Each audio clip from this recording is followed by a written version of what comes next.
Soltar no es cómodo, no es liviano y no es inmediato. No es hacértela fuerte ni tampoco solo pensar en positivo. Soltar es perder el control que creías tener y descubrir que es ahí cuando empieza algo muchísimo más honesto contigo mismo. Mi nombre es Melania y hoy quiero compartirles mi versión sobre lo que significa soltar de verdad.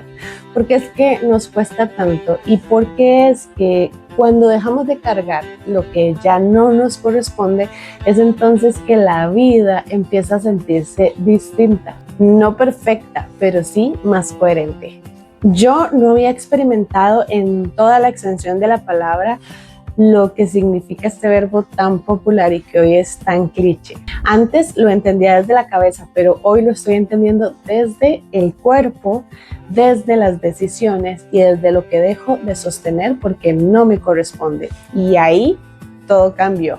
Soltar duele porque va en contra de dos cosas muy básicas. La primera es biológica. El cerebro siempre busca gastar la menor cantidad de energía posible para sobrevivir. Y todo cambio, como soltar, implica inversión de energía. Entonces, lo conocido, incluso cuando nos hace daño, es lo que se queda. Se siente más seguro que lo nuevo. La segunda razón es que lo conocido nos da esta ilusión de control. Y cuando soltamos, esa ilusión se cae. Ya no podemos vivir en automático, tenemos que estar presentes, tenemos que elegir y sentirnos más responsables con lo que pensamos, con lo que sentimos y con lo que hacemos. Y acá quiero detenerme un momento porque muchas veces se habla del universo, de la energía, de la manifestación, como si fuera solo algo místico y espiritual. Pero esto además tiene una base científica muy concreta. Según Joe Dispenza, neurólogo, nuestros pensamientos son impulsos eléctricos, nuestras emociones son impulsos magnéticos que atraen o repelen. Y cuando pensamos y sentimos de manera alineada, se genera entonces la coherencia de la que hablábamos. Desde esa coherencia, entonces podemos crear la realidad. No es magia o no es solo magia.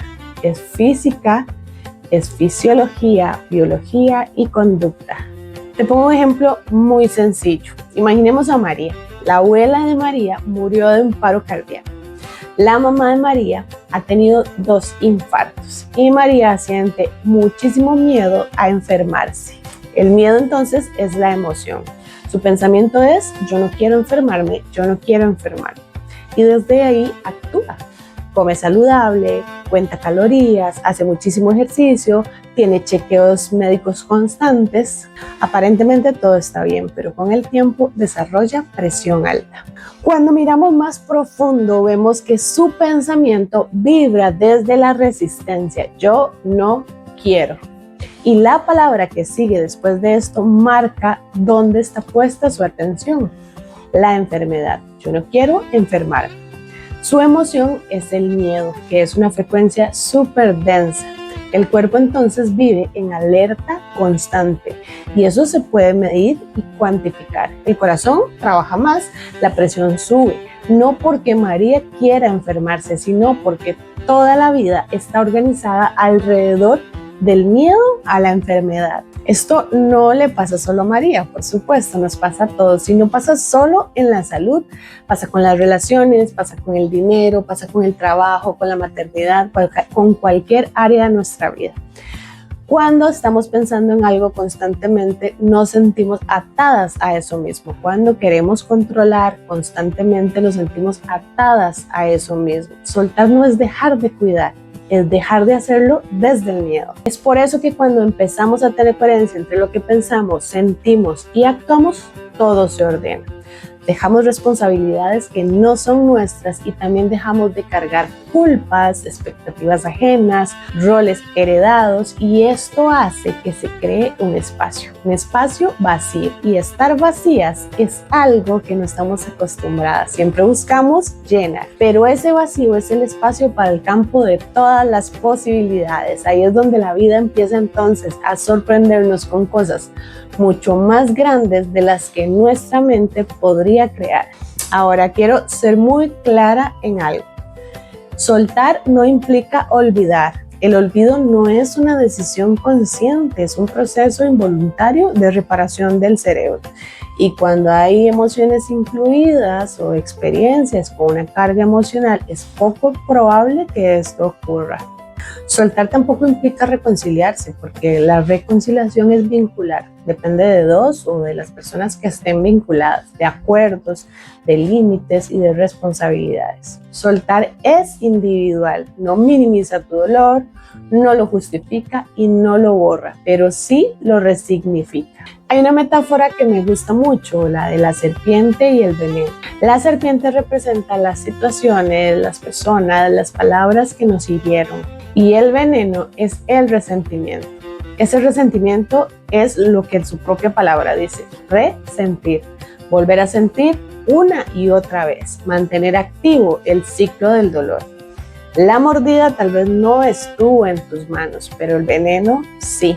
Y muchas veces lo seguimos sosteniendo con la ilusión de castigar al otro, sin darnos cuenta que el daño principal ocurre dentro de nosotras mismas. Desde las constelaciones familiares, soltar se observa desde varios niveles. Uno de ellos son las conocidas heridas de la infancia. En la niñez vivimos muchas situaciones desde el peligro, aunque este no fuera real. El cerebro infantil no tiene la capacidad analítica y depende de la interpretación. Así que una cara enojada, un grito, una ausencia, la llegada de un hermano o una exigencia excesiva pueden vivirse como una amenaza a la supervivencia. El cerebro entonces registra todas las demás situaciones que se parezcan a esta primer conexión neural. El problema es que crecemos y ya no dependemos, ya no somos vulnerables, ya no estamos en presunto peligro, pero seguimos actuando desde lo que construimos y además le llamamos personalidad. Y esta personalidad la defendemos a capa y espada porque nos identificamos muchísimo con aquello que creemos ser, incluso aunque ella nos haga daño. Otro nivel desde el que se ve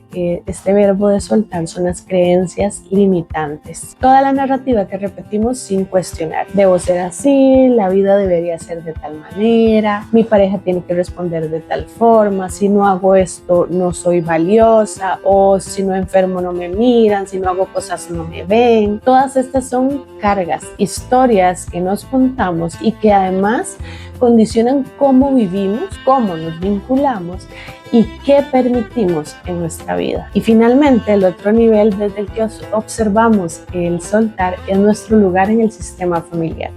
Cuando vos llegaste a tu sistema, ya todo él existía. Vos sos un eslabón más.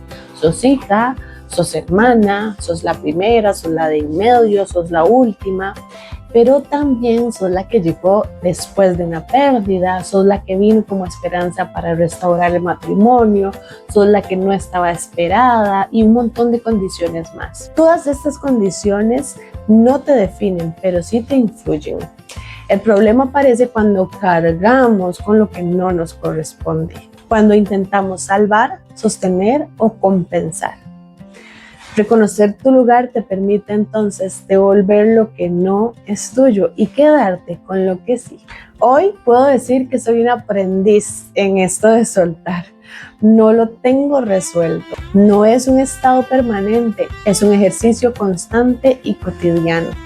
Pero lo que he experimentado hasta ahora me ha regalado algo muy valioso, un reencuentro conmigo misma. Menos tensión en el cuerpo, más aire en el pecho, más claridad para decidir dónde sí quiero poner mi energía. Soltar no me quitó responsabilidades, me quitó peso. Y desde ahí viajar ligera dejó de ser una idea bonita y empezó a ser una forma más honesta de estar en la vida.